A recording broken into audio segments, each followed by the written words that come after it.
Aleluia, glórias a Deus, queridos irmãos, queridos alunos, eu vos cumprimento com a santa paz do Senhor Jesus, amém? Que honra poder estar aqui com vocês, dentro deste seminário básico em teologia. Me sinto muito honrado em poder estar lecionando aqui para vocês. Acredito que esse seminário será uma ferramenta muito útil para o seu ministério, para a sua fé cristã, e é de suma importância, porque a Bíblia diz que o povo perece, o povo é destruído porque lhe faltou conhecimento. E ministério, escute isso, é investimento, tá? É uma honra ter vocês aqui conosco. E hoje nós vamos estar dando início aí à nossa matéria de amartiologia ou amartiologia, doutrina do pecado. Então, toda atenção, é pouca, Bíblia na mão, caneta, papel, e tome nota de tudo aquilo que for relevante. Eu creio que vai ser bênção, vai ser muito útil para o seu ministério, até porque conhecimento nunca é demais, tá bom? A apostila na mão também, tá? A apostila na mão, no tablet, enfim. Vamos lá, vamos dar início à nossa matéria de amartiologia ou amartiologia, doutrina do pecado, ok? O primeiro parágrafo que nós iremos tratar dentro da nossa apostila, lembrando que é um seminário básico, como eu disse, básico dos básicos, até porque existem alguns alunos aqui que ainda que vão estar participando conosco aí, que nunca teve contato com teologia. E de antemão, antes da gente dar início, eu postei um vídeo de 1 minuto e 45 ou 47 segundos, não me lembro, sobre a definição do que é teologia ou o conceito de teologia, tá bom? Então, hoje nós vamos dar início aqui, tá, a nossa matéria. Quero lembrar vocês aqui também que dentro das nossas matérias, tá, nós teremos aí também cristologia, soteriologia, doutrina da salvação, doutrina de Cristo, teontologia, doutrina de Deus, entre outros, tá bom?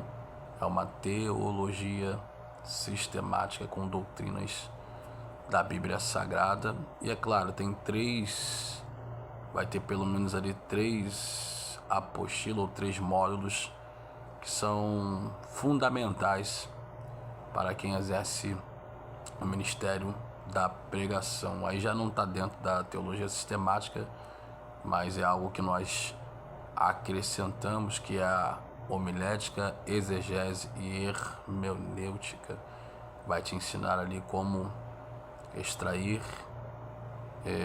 do texto, tirar de dentro do texto para fora, como interpretar um texto bíblico e como não está no sermão. Mas isso é bem lá para frente, tá bom? Enquanto vamos dar início aqui. Vamos lá? Apostila na mão, Bíblia na mão, caneta na mão e papel. Vamos lá? Começar com o primeiro parágrafo da nossa disciplina, que está no 2 pontos. O que é o pecado? Definição bíblica. Pecado é qualquer pensamento, atitude ou ação contrária à vontade de Deus. Nós temos aqui, irmãos, uma definição bíblica sobre o que é o pecado. O pecado é qualquer pensamento, atitude ou ação contrária à vontade de Deus. Certa feita, Jesus abriu a boca e disse no Novo Testamento, ele disse que o que contamina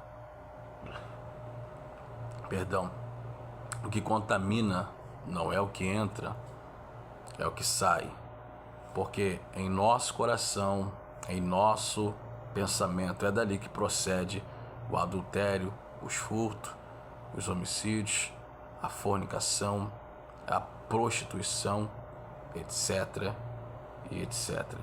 Então, uma definição do que é o pecado é qualquer pensamento contrário à vontade de Deus, é qualquer atitude ou ação contrária à vontade de Deus. Seguimos. Vamos para a Bíblia. Você que tem ela, por favor. Primeira Epístola de João, capítulo de número 3, versículo de número 4. Primeira Epístola de João, capítulo de número 3, lá no finalzinho lá. Primeira Epístola de João, capítulo de número 3, versículo de número 4. Está escrito, todo aquele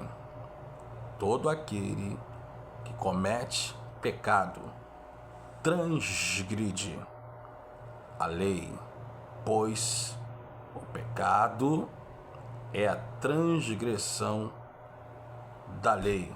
Vamos ler o verso 5.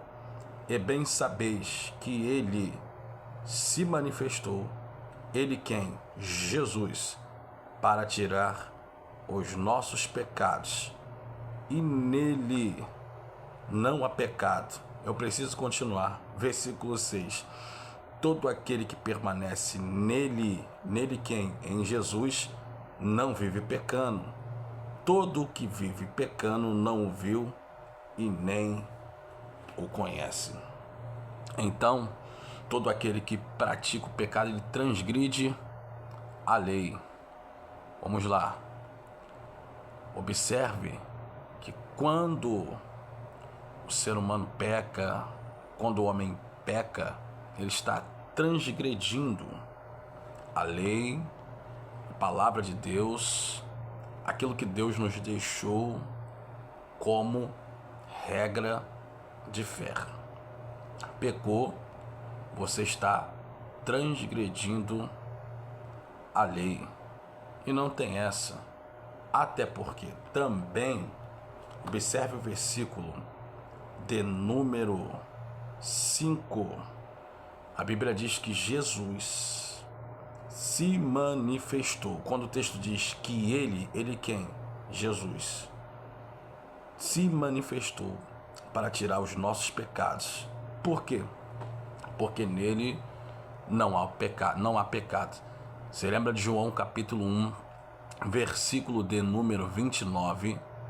Eis aí o Cordeiro de Deus que tira o pecado do mundo. Então, Jesus, ao vir a esta terra, ele veio resgatar as ovelhas perdidas da casa de Israel e veio tirar, arrancar o pecado do mundo. Arrancar o pecado do mundo. Só Jesus tem o poder, autoridade e autonomia para arrancar o pecado do mundo. Por quê? Porque nele não há pecado. Então, quem vive na prática do pecado, quem vive transgredindo a lei, quem vive agindo ou pensando contrário, tudo aquilo que está na palavra de Deus e contra a vontade de Deus, este é transgressor da lei. E sendo transgressor da lei, da palavra, e contrária à vontade de Deus, o tal estar cometendo pecado, o tal estar indo na contramão da palavra de Deus. E quando se vai na contramão da palavra de Deus, você está cometendo pecado, ok?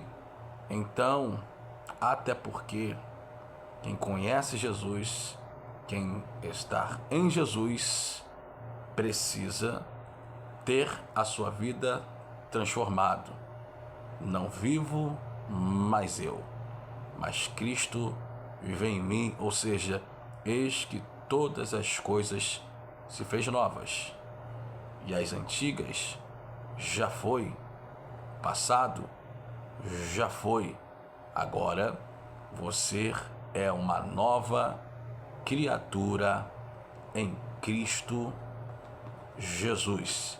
Quem está em Cristo não vive uma vida de pecado. Quem está em Cristo vive em novidade de vida. Quem está em Cristo passou pela transformação. E que fique bem claro, quando o texto diz que ele veio tirar o pecado do mundo, a palavra mundo ali não é sistema. A palavra mundo ali é pessoa. João 3,16. Porque Deus amou o mundo de tal maneira. A palavra mundo ali é pessoas. Que deu seu Filho unigênito, para que todo aquele que nele crer não pereça, mas tem a vida eterna. Romanos capítulo 2, versículo 2. O texto diz que o nosso irmão apóstolo Paulo diz que nós temos que renovar ou transformar a nossa mente. Não devemos andar, pensar, viver de acordo com o mundo, mas renovar o nosso entendimento. Aí sim, a palavra mundo ali não é pessoas. A palavra mundo ali é sistema. E não vos conformeis com este mundo, ou seja, com este sistema, mas transformais e renovai o vosso entendimento. Ok? Até aí, tudo bem? Eu creio que tá. Em nome de Jesus. Romanos 3, 23 vai dizer assim: pois todos pecaram e estão destituídos da glória de Deus. O homem, quando peca, quando Adão peca, todos nós pecamos junto. Todo ser humano que nasce, ele traz consigo a maldição do pecado. Ele traz consigo a herdade do pecado por intermédio de Adão. Quando Adão peca, toda a humanidade é afetada. E o pecado é como um câncer que vai corroendo, corroendo, corroendo, corroendo, corroendo. Se você olhar para a Bíblia, você vai perceber que depois que Adão peca, você vê que a terra é afetada, a humanidade é afetada, os animais são afetados.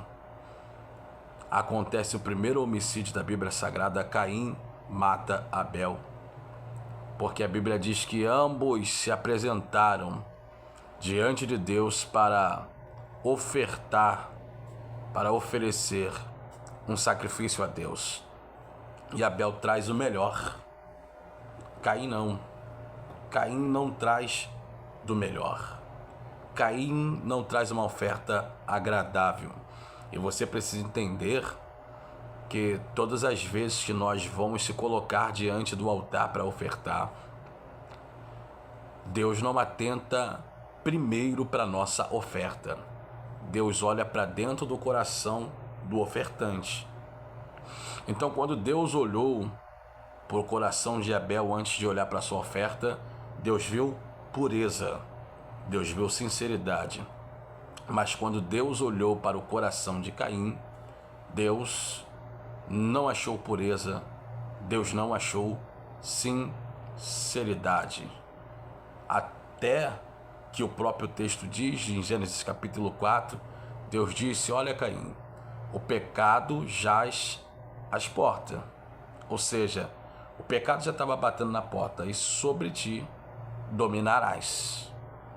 Só que, infelizmente, a inveja levou Caim a tirar a vida do seu próprio irmão. Aí você percebe também que depois que o homem peca, automaticamente ele tenta se esconder. Deus desce no jardim, que era costume de Deus descer pela viração do dia. Descendo no jardim, Deus sabia onde ele estava, mas Deus pergunta: Adão, Adão, aonde tu estás? Aí ele responde o seguinte: ouvi a sua voz e temi. Agora, por que Deus pergunta onde ele está, mesmo Deus sabendo aonde ele estava, escondido? Sabe por que Deus pergunta? Porque Deus estava querendo dizer: Adão, por que você não está mais no nosso local de encontro, no nosso local de relacionamento? E aí, a síndrome de Adão, ela é tão atual. Por quê, pastor?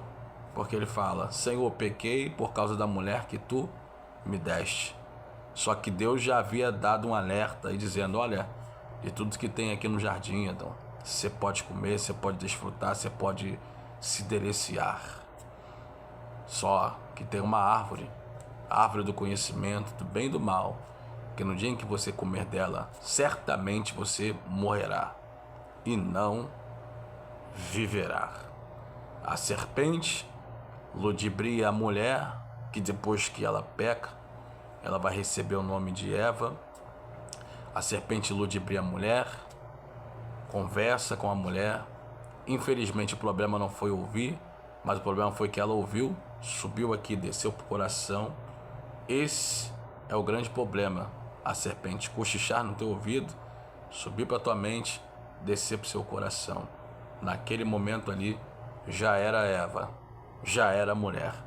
Ela toma do fruto, come do fruto, com ela não acontece nada. E ela dá o seu fruto, e ela dá do fruto para o homem, para o Adão. E quando ele come, ele percebe que ambos estavam nus. E aí veio a vergonha, porque toda vez que o pecado se manifesta, toda vez que alguém peca, a primeira coisa que vem, quando você compreende que pecou, quando você compreende que errou, é a vergonha. E o que você quer fazer? Quer se esconder. E foi exatamente o que Adão tentou fazer, se esconder. Por que Deus não quer que nós pecamos? Porque Deus não quer que nós venhamos sofrer.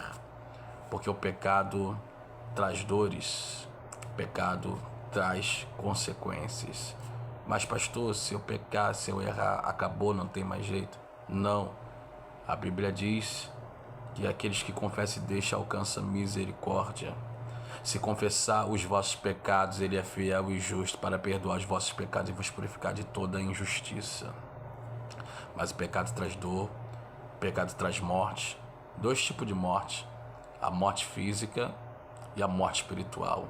Quando o homem peca, a primeira morte é a morte espiritual.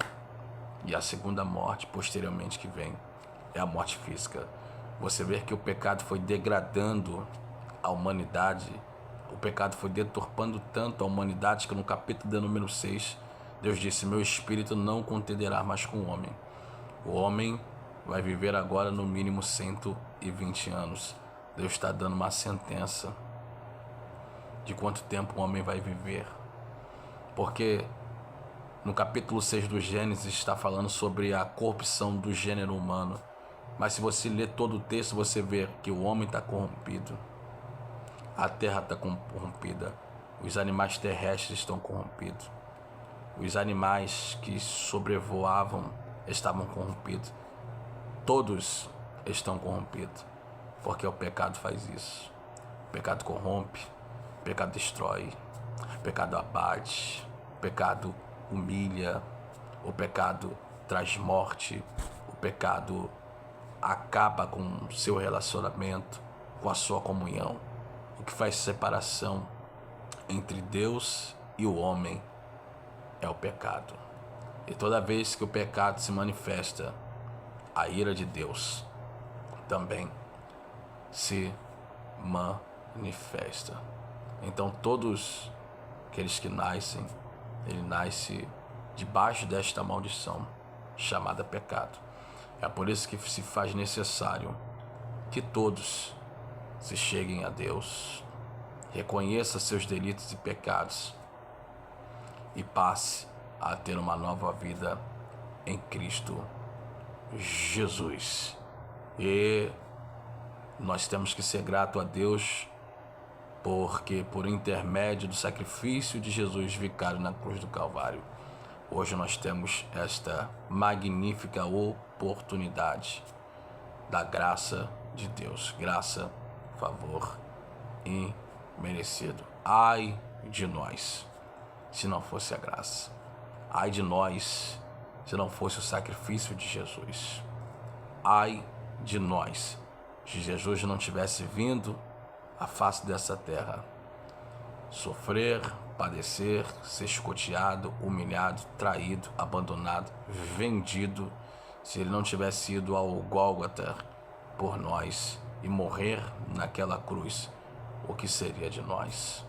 O profeta messiânico Isaías abriu a boca e disse que os nossos pecados estavam sobre ele, e pelas suas pisaduras nós fomos sarados. Pelas suas pisaduras nós fomos curados. Glórias a Jesus Cristo de Nazaré. Então, quando o homem peca, a humanidade toda pecou. Eu já vi alguém dizer, abrir a boca e dizer assim: poxa, mas eu não tenho culpa, eu não estava lá. Verdade, a gente não estava lá. Mas o Adão, foi a coroa da criação de Deus. Você parar para observar tudo que Deus criou, Deus disse que era bom. Mas ao criar o homem foi algo especial. Gênesis 1:26. Façamos, olha a pluralidade, o homem conforme a nossa imagem e a nossa semelhança. O homem foi criado perfeito. O homem foi criado em um estado puro. O homem tem a digital de Deus. Tudo que Deus criou, Deus disse: haja. E tudo que Deus disse haja aconteceu, mas o homem foi feito com a mão, melhor dizendo, do Pai, do Filho, do Espírito Santo. O homem tem o DNA dos três. E essa conforme imagem e semelhança é algo que a gente vai tratar um pouco lá na frente, mas eu quero já dar um spoiler aqui para vocês.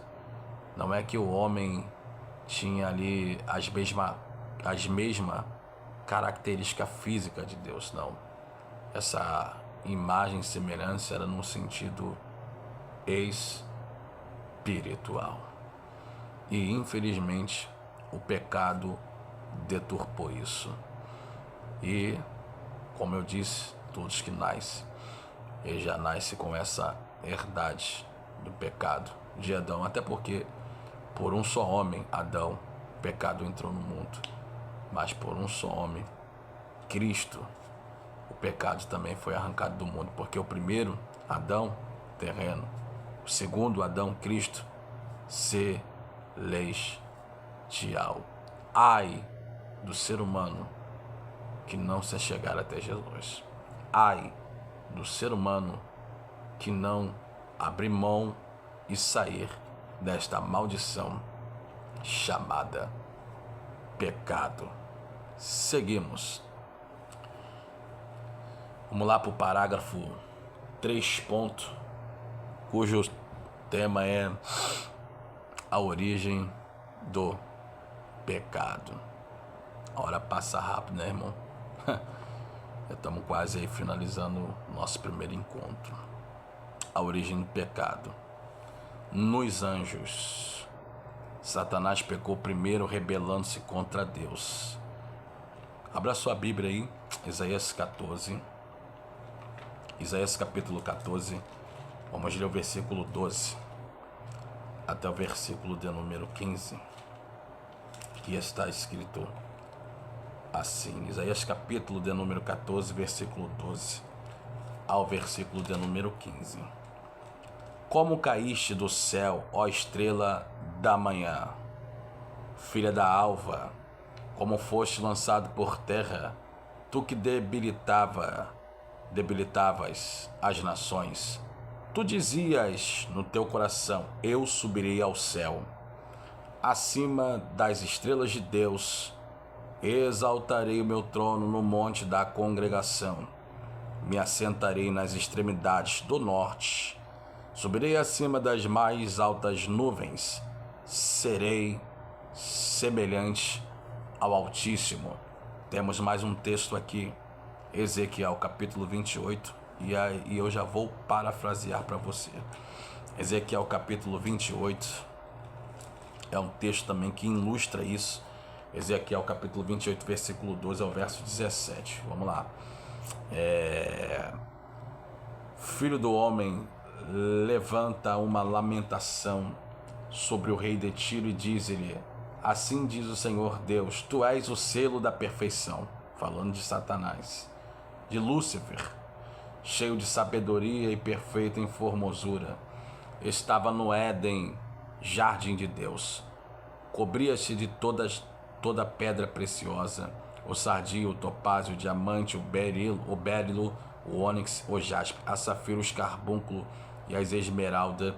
Os teus engastes e ornamentos eram feitos de ouro. No dia em que foste criado, foram eles preparados. Eu te estabeleci como querubim ungido da guarda. Estava no monte santo de Deus, andavas entre as pedras afogueadas. Perfeito eras nos teus caminhos, desde o dia em que foste criado, até que se achou iniquidade em ti.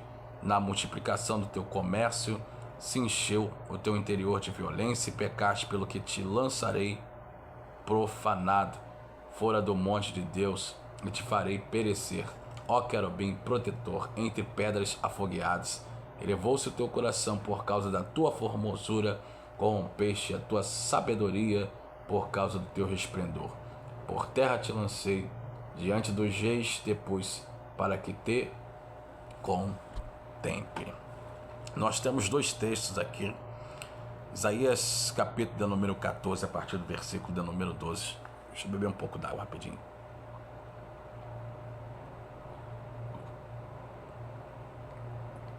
Isaías de número 14 e Ezequiel capítulo de número 28. Vai tratar-se sobre a origem do pecado, e ela começou nos anjos. Querubim ungido da guarda de Deus. Olha que coisa, ele era perfeito no seu caminho, formoso. Lúcifer não é um nome próprio, é uma definição de quem ele era. Cheio de pedras, tambores, pedras preciosas, jaspe, ônix, berilo e etc, etc. Só que, olha que coisa extraordinária, irmãos. Os anjos ou o querubim estava no melhor lugar, no Éden de Deus, no jardim de Deus. Só que, certa feita, foi achada iniquidade no seu coração. O diabo não queria, irmãos, ser melhor do que Deus, ou maior. Segundo a descrição de Isaías, ele queria ser semelhante, ele queria ser igual, Por isso que ele diz: subirei acima das estrelas, dependendo do contexto bíblico, fala dos anjos, acima das mais altas nuvens, estabelecerei meu trono e serei semelhante ao Altíssimo. O capítulo de número 28 de Ezequiel define quem ele era, define que ele era um querubim ungido, que ele vivia e andava em pedras afogueadas. Fala-se sobre o seu esplendor, sobre a sua sabedoria. Foi um anjo criado especificamente, recebeu autoridade e autonomia sobre os outros, até que um dia foi achado no coração dele iniquidade, porque ele dizia em seu coração: subirei acima das mais altas nuvens, estabelecerei meu trono, serei semelhante ao Altíssimo. Então a origem do pecado, irmãos, ela começa neste querubim, neste anjo ungido, em Lúcifer, que é uma definição de quem ele era. Não era o nome próprio. Tem 3 céus, irmãos. O céu que nós vemos, tem o segundo céu e o terceiro céu, onde está o trono de Deus. Esse segundo céu é o céu aonde está os anjos. É o céu aonde acontece aquela famosa batalha espiritual. Só que aonde foi achado iniquidade? Dentro do coração deste querubim. Já percebeu que o problema nunca foi o lugar, mas quem você é dentro do lugar que você está? Ele estava no melhor lugar, mas o seu coração havia se corrompido, porque quando ele percebeu quem ele era, a sua formosura, o seu esplendor, a sua glória, ele se corrompe. É um texto, ou são textos até, que são muito complexos, em que muitos chegam até a perguntar como é que pode. Ele estava no melhor lugar, no jardim de Deus, e se corrompeu, e o pecado nasceu em seu coração. Irmãos, Deus criou os anjos, Deus não criou o robô. Deus criou e formou o homem, Deus não criou e formou o robô. O homem o adora enquanto ele quiser. Se você não quiser mais, Deus não vai te forçar. Deus vai usar todas as ferramentas possíveis para te trazer de volta. Mas Deus não força ninguém a nada. E infelizmente, o texto diz: na multiplicação do teu comércio. Por quê? Porque ele peca, se rebela contra Deus e ainda vai induzir a terça parte dos anjos a fazer tal coisa. Aí você vê o poder de persuasão, porque o pecado nasce em seu coração, nascendo em seu coração, ele vai multiplicar o seu comércio e ele consegue convencer a terça parte dos anjos. Irmãos, olha que coisa extraordinária. Aí você vê hoje as rebeliões que existem. Como é que começa? Sempre tem alguém que tem uma lábia, né? Que tem um poder de convencimento em seus lábios. E ele vai implantando aquilo que nasce em seu coração, aquilo que seu coração está desejando e almejando, que é se rebelar. E todo rebelde não se rebela sozinho, ele sempre traz algumas pessoas junto para executar tal coisa. Irmãos, e quem é que está por trás de tudo isso? É o nosso adversário, é o Satanás, porque tudo isso começou lá, aonde ele debilitava, aonde ele comandava, aonde ele tinha responsabilidades. E o que é que Deus fez? Deus o lançou. No Novo Testamento, Jesus disse: eu vi Satanás caindo como um raio. E é por isso que em Gênesis capítulo 1, verso 1, está escrito: no princípio que criou Deus os céus e a terra. Ponto. Terra perfeita, céu perfeito, tudo perfeito. Versículo 2: e a terra estava sem forma e vazia. Então, do versículo 1 do capítulo 1 do Gênesis ao versículo 2, há uma lacuna, há um hiato. Do verso 1 ao versículo 2, passaram-se muitos anos, a qual nós não conseguimos dimensionar. E, segundo os teólogos e os estudiosos, a Terra se torna em caos e em deformidade exatamente por causa daquilo que acontece aqui em Ezequiel capítulo 28 e em Isaías capítulo 14, na queda desses anjos. Ou seja, e toda vez que o pecado se manifesta, a lei de Deus se manifesta. Então, a queda desses anjos que ocasionou a deformidade na terra. A terra deixou de ser perfeita, tornou-se um caos ao cair essa estrela da manhã, filha da alva, o Satanás. Então você vê que ele corrompe a terça parte dos anjos, e a Bíblia o chama de antiga serpente, no Apocalipse capítulo 12, Satanás.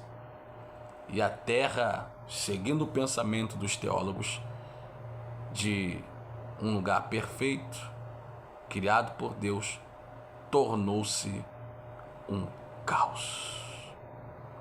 Então, irmãos, nós precisamos tomar cuidado.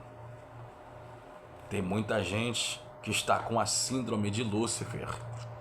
Acha que pode tudo, acha que sabe tudo, fica se admirando muito, achando que é o rei da cocada preta, que tudo pode, que tudo sabe, que é a quarta pessoa da Trindade. Cuidado para que você não caia e não sofra por causa do orgulho, da soberba, da prepotência. O pecado nasceu em seu coração.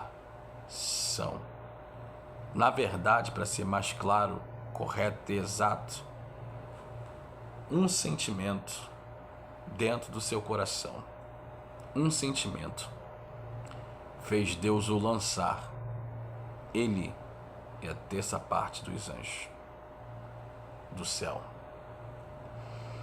E é isso, infelizmente, né? A terra que Deus havia criado lá no capítulo 1, ela foi danificada.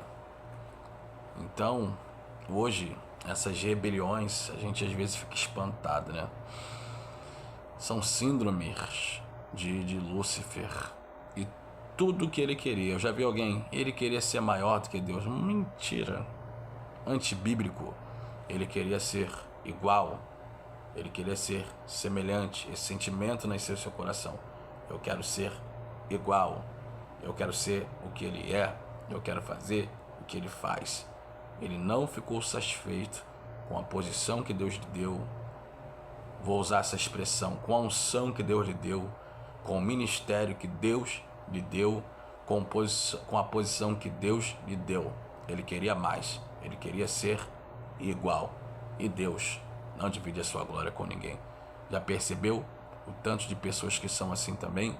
Não está satisfeito com a posição que Deus deu, com a unção que Deus deu, com o ministério que Deus deu, que é mais. E às vezes é perigoso isso, você querer além. Em que sentido? Daquilo que Deus deu. E às vezes você observa outra pessoa, você observa outro irmão: poxa, caramba, eu queria ter aquilo dali, eu queria ser assim. Mas Deus chamou para ter algo específico. O seu irmão, o seu próximo tem algo específico, e o mesmo Deus que usa ele, usa você também. Então, nunca queira ser igual ou semelhante a ninguém. Seja aquilo que Deus te chamou para ser. É por isso que tem muitas rebeliões, porque ninguém quer se subordinar à autoridade que Deus levantou. E aí essa síndrome de Lúcifer, de Satanás, da antiga serpente, do diabo, pode perceber, sempre que há rebelião nas igrejas, nunca é um só. Sempre tem uma patotinha.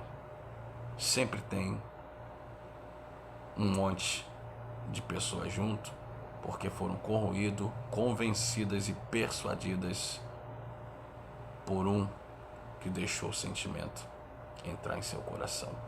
Que Deus repreenda isso em nossas vidas, em nossas igrejas e nossas congregações, em nome de Jesus. Então o pecado começa nos anjos. Segundo ponto, o pecado entrou no mundo por Adão e Eva, ou seja, depois que o pecado deu-se origem nos anjos, nós estamos tratando da origem do pecado, ele vem para a humanidade a partir ali do Gênesis capítulo de número 3. Vamos lá. Mais um ponto aqui para a gente tratar. A natureza do pecado. O pecado ele é universal. Romanos capítulo 3, 23, porque todos os pecados destruídos foram da glória de Deus. O pecado é enganoso. Hebreus 3, 13, ele é enganoso. O pecado ele endurece o nosso coração. E o pecado é escravizante. Ele domina quem o pratica. Eu quero ler João 8, 34, para a gente poder encerrar nosso primeiro encontro, para a glória de Deus, irmãos. João 8, 34, está escrito: disse Jesus, em verdade vos digo que todo aquele que comete pecado é escravo do pecado. O pecado é escravizante. E aquele que vive na prática do pecado, ele é dominado pelo pecado, ele torna-se escravo do pecado. E Jesus veio nos resgatar, nos arrancar desta escravidão chamada pecado. Todo aquele que pratica o pecado é dominado pelo pecado, é escravizado pelo pecado. E a Bíblia diz que o Deus deste século, com D minúsculo, cegou o entendimento de muitos, para que a luz do Evangelho não resplandeça. Então, muitos daqueles que ainda estão perdidos, se prostituindo, bebendo, traficando e etc, irmãos, eles estão cegos, eles estão escravizados, eles estão aprisionados. O Deus deste século cegou o entendimento dos mesmos, para que a luz do Evangelho não resplandeça. Então, que nós que já estamos livres deste pecado, nós que não estamos mais escravizados, que nós venhamos orar, interceder, para que a luz do Evangelho resplandeça sobre a vida dos nossos irmãos que ainda estão perdidos. Quando eu falo de escravizar, lembro-me de quando Israel estava preso no Egito, sendo maltratado, sendo humilhado, na condição de escravo. E Deus liberta o grande líder, legislador, profeta Moisés, para arrancar o povo de dentro do Egito, para arrancar o povo da escravidão. É a mesma coisa. Quem é Moisés? Moisés é um tipo de Cristo dentro da tipologia bíblica. Jesus veio também nos arrancar da escravidão do pecado. Amém? Deus vos abençoe, meus irmãos, queridos amigos e alunos. Muito obrigado. Que esse estudo possa abençoar a sua vida e que o Espírito Santo de Deus possa alcançar aquilo que eu não pude alcançar através desta primeira aula, até porque quem convence o homem da justiça, do pecado e do juízo é o Santo Espírito. Que o Espírito Santo fale melhor em vossos corações e nós ficamos por aqui no nosso primeiro encontro. Já estou ansioso para o nosso segundo encontro, tá bom? Deus te abençoe, em nome de Jesus.